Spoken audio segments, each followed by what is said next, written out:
What is the difference between recording, mixing and mastering? That's a question asked to me by an Audio Masterclass website visitor. It might sound, well, there's something interesting going on. It might sound like an obvious question because surely these are three distinct processes. You've got the recording, you've got the mixing, and you've got the mastering sections of the whole recording process. So recording is where you make your recordings, that's fairly obvious. Mixing is where you mix those recordings and you get to the point where your mix is as good as it possibly can be, giving you a stereo output file. And then you take that stereo, touch the microphone, then you take that stereo output file and improve it still further, and that's the mastering process. So you'd think that that was fairly obvious, but when you start to think about it a bit more, there are some blurred lines between the various stages of the process. So here's an article that I wrote a while ago answering that question. So when you start thinking more deeply, there are some lines that are just a little blurry. So let's go back to the olden days of recording. So this is the picture that we've got here. So what we have in the picture is the musicians. You can see all the musicians here. And you can see the horn of the recording apparatus. So where the recording apparatus is, I'm not quite sure. Anyway, this is the equivalent of a microphone, and it's going to pick up all of the sound and it's going to transfer it to the recording machine. So the musicians are gathered around the horn, and as you can see, the violins, violins are a comparatively quiet instrument, are closer to the horn, and the brass instruments that we seem to see here are further away. So in a sense, the mixing process is going on at the same time as the recording process. The mastering process here would be part of the manufacturing process. So in duplicating I'm presuming these are going to be flat records, not the old-fashioned cylinders, but in duplicating the records, that would be the mastering process. What we can see here, just as an aside, is you can see from the headstock here that this is a violin, and it's a violin that seems to have a horn. So this is a Stroh violin. Actually, I could just look that up. It's T-R-O-H, violin, Stroh violin. So there we go. I'll go into the images, and we should see something here. There we go. Stroh violin from Wikipedia, and selection of pictures. So it's a bit like an electric guitar, that the body isn't actually necessary. It's just there to be convenient to hold. So in this case, the body is really just a plank of wood, and it's connected. There's the chin rest. I'm not quite sure. Oh yeah, that's a little horn. Yeah, I remember because I looked this up previously. That's a smaller horn which directs sound to the violinist's ear, and that's the main horn. That what the horn is doing, it's transferring sound energy from the strings efficiently into the air, and that's what the job of the body of the violin or the acoustic guitar is anyway. It takes energy out of the strings and it transfers it efficiently into the air, which in an electric guitar, because the body is basically just a slab of wood, it doesn't do that, so the energy remains in the strings. Anyway, that's a divergence. Let's just go back to where I was. So, as I was saying, the mixing process is part of the recording process. So, I guess that people had to learn how to do this, and when they first started recording, they probably didn't orientate themselves like this, and then they found the sound wasn't particularly good. So someone thought, I know a better way to do it, and this is where they got to. So quiet instruments are placed closer to the horn, louder instruments further away. If there's a soloist, they'd be placed where they could stand out in the finished recording against the accompanying instruments. I think that's probably going to be in the front, really, isn't it? And okay. Then we move on to the late 1940s and early 1950s. So we're making recordings on magnetic tape because that wasn't possible before the Second World War. Viable magnetic tape recordings, which sounded okay, didn't come about until during the Second World War. And then after that, they just grew like wildfire because it was a better way of recording. So, and now you've got microphones as well, so we're not recording through purely acoustic means. So the band or the orchestra can sit in their preferred layout, and multiple microphones can be positioned to capture their sound, and the microphones can be mixed to give a pleasing blend. So this is the way that orchestral music certainly would have been recorded in those days. So you've got the whole orchestra, you've got as many microphones as you can lay your hands on, which is probably not quite as many as you would use today. And you're mixing them while you're recording. So you have a little sound check, get the right blend, and then you record it. So the processes of recording and mixing take place simultaneously. Now, where the interesting thing comes is 1967. So I've read the internet. That's what the internet told me. 1967, when Ampex created the world's first 16-track recorder. So we did have multi-track tape before that, because up to the early 60s, recordings were made onto a mono or a stereo recorder. And if you wanted to do multi-track recordings, you would bounce from one stereo recorder to another. So you could record your basic tracks on one recorder, and then you could bounce that onto another recorder while adding new instruments, and that's sometimes called the sound-on-sound technique. And that's great, but each time you bounce, you lose quality. But then we got a 4-track recorder, which apparently the Beatles graduated to, and apparently they graduated to using 2 of them in synchronization. But the thing is, in my opinion, 4-track recording and even 8-track recording, they're not true multi-track. It's not true multi-track recording, because you've still got to do some mixing during the recording process. So imagine that you're recording the drums onto an 8-track recorder, which I have done. Back in the olden days, it was a Studer A80. So you would have to mix the drums onto 2 tracks to leave 6 tracks free for the rest of your overdubs, because you couldn't separate out the drums onto their different tracks. In fact, with 8 tracks, quite often what you would do is you'd record the drums in mono, so you could have 7 free tracks. So I don't really regard that as being true multi-track, because you do have to do some mixing while you're recording. But when you've got 16 tracks, well, this is a significant change, because now you can record each instrument onto its own track.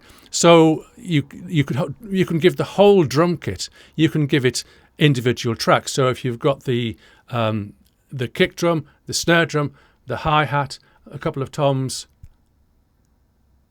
counting on my fingers here. Let's have 3 toms and 2 overheads. Oh, touch the mic again. Stop doing that. Then you've got 8 microphones, and you've got the drum kit all ready to be mixed later on. And you've still got 8 tracks left, or 8 tracks left if you prefer, to record your other instruments. Well, maybe you wouldn't have given 8 tracks to the drums, but you can see my point that you can record all the instruments separately. So the other instruments on their 8 tracks were the bass guitar, the rhythm guitar, the lead guitar, guide vocal, keyboards, and you still got 3 tracks left if I'm counting correctly. So this is the big change when multi-track recording first became a real thing. So recording and mixing now are definitely different stages of the process. Recording is one process, mixing is another process. So here I say, first get a good recording, so that's a priority. Get your good recording at all costs. Then optimize your levels, because it's important with analog tape. And then when the musicians have gone away, you can take as long as you like to create the very best mix as you can, as long as you like. I mean, that's an important thing, because if you're recording and mixing at the same time, you know, those guys were really skilled at what they did, and some of those recordings from the 60s, they're just amazing. Even now, we haven't met them even now. But if you can take as long as you like over mixing, you know, within the constraints of studio time and budget and what have you, then you're bound to get, well, you hope to get a better results. So that accounts for recording and mixing. What about mastering? So this is where things can become confusing, and there are slightly different ways of doing this, and slightly different people have different memories, I've found. So I'm just going by my own memory and the memory of people that I've spoken to. So a recording studio of the 1970s. So the band would make the multi-track recording on a 16-track tape if that was available.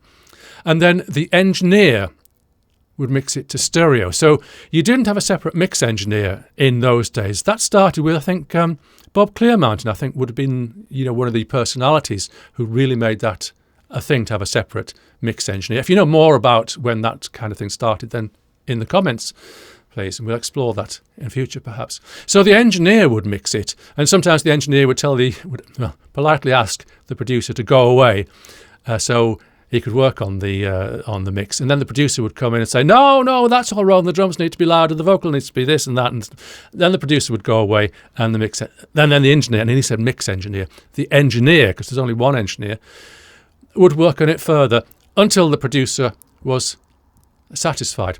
Now, the point is, this is going to produce a stereo tape recording, because it's the 1970s, we're not into the days of digital recording yet, it's a stereo analog tape recording. And the recording that you make at this point would often be referred to just a little message came in on my screen there. I'm going to have to blur that. This tape would often be referred to as the master tape. And the reason it's called the master tape is this is the very best version of the finished recording that exists and will ever exist. This is because when you copy an analog tape, it degrades, so the copy is also always not as good as the original. So the frequency response is different, there's more noise, and there's more distortion. You could actually mix it twice onto separate pieces of tape. So that was the thing as well. I don't know whether it was done often, but it certainly was a thing that you could make two, but I don't think that was a normal course of action. Normally you'd make this one tape, which is your master tape. Then the next thing you've got to do is transfer it to vinyl, because remember this is the 1970s and compact disc didn't start until the 1980s. So to get the audio onto vinyl, you need a vinyl mastering engineer, and that is a specialist job, because digital audio is just so easy. I mean, it can take anything that you throw at it. As long as you don't see a red light at the top of your meters, you're fine. But vinyl, no, that is way, way different. You're trying to get as good a sound as you can. So you want it to be loud on the record so that the music is louder than the noise, but you want to get a good duration of time on the record, and it was about 20 minutes. You could get a better quality of sound if you went down. And I can remember one producer, I forget who it was, but wouldn't go above 18 minutes per side. And I've had records, I can remember I had a vinyl record which was very nearly 30 minutes on one side, but the sound quality was degraded. And the sound quality gets worse the further towards the centre of the record you get. So there's loads of things the vinyl mastering engineer has to consider. That's what makes it a specialist job. So you could do that directly from... Oh, sorry, I missed a stage out. Oh my God, I missed a stage out. I'll just see later when I'm editing whether I'm going to just reorder this or whether we'll just do it in this order. I was talking about the copy of the master. There'd be a safety copy. There you go, the safety copy, because you've got this one tape which is all important. You don't want to risk that being destroyed accidentally or stolen, which has happened in the past. So that's your safety copy. And also a production master, because you don't want the actual master leaving the building or leaving it as safe storage as it possibly can. So the production master is the one which will go to the vinyl mastering engineer. So the vinyl mastering engineer can make the vinyl, can cut the lacquer disc from that, but it can round some corners off to make a vinyl cutting master tape. So everything that the engineer has done to the music to make it suitable for transfer to vinyl, if you record that to a master tape, another tape, then it's an easier job to cut more masters. And this would be done typically if you're releasing in a different territory or country. You would send the master tape over there, and they would cut it, the vinyl cutting master tape over there, and they would cut it locally, but they could just cut it flat. They didn't have to make any new decisions. So let's hop over to the present day. And you're recording instruments and vocals into your digital audio workstation software, and you're trying to capture each instrument and vocal to the highest level of quality possible. With creativity, if you need to, according to the needs of the production.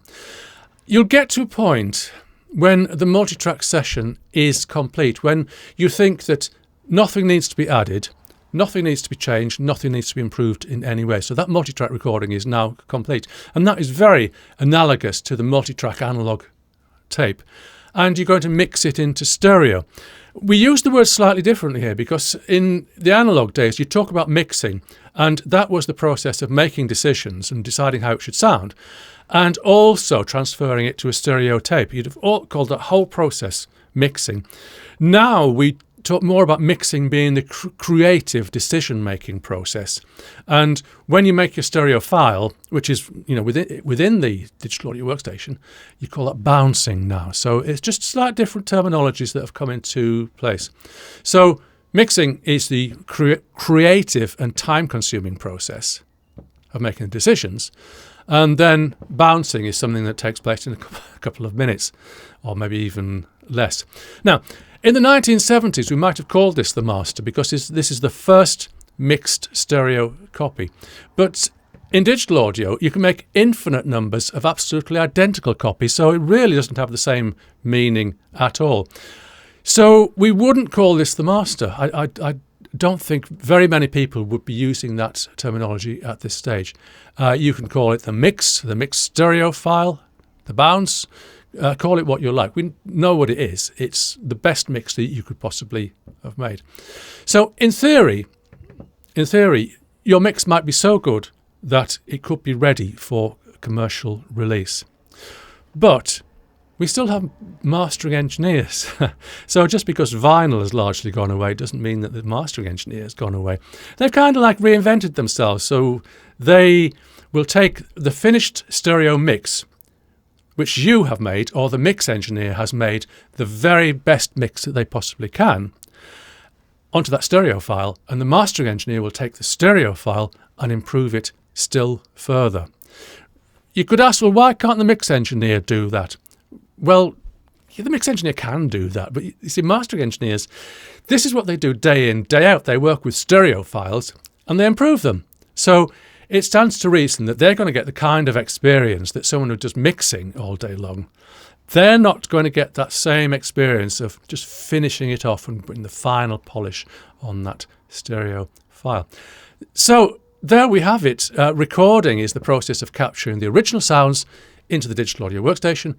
Mixing is blending the multitrack recording into stereo, and mastering is improving the stereo mix for commercial release. I do have one more little aside here, and this is a picture that comes from Wikipedia, and there's the credit down there. This is a Neumann cutting lathe. I mean, look at that. You can see why it's a specialist occupation, being a mastering engineer. You don't see these in recording studios, you see them in mastering studios.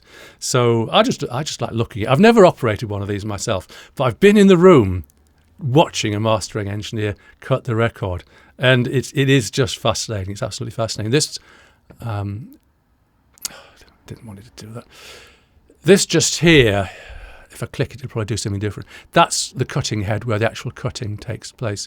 And this arm here is just like a normal pickup arm that you can play the disc that you've just cut, just for, I believe, for checking purposes. So that's where the actual work takes place. So that's it. The difference between recording, mixing and mastering. I'm David Mellor, Course Director of Audio Masterclass. Thank you for listening.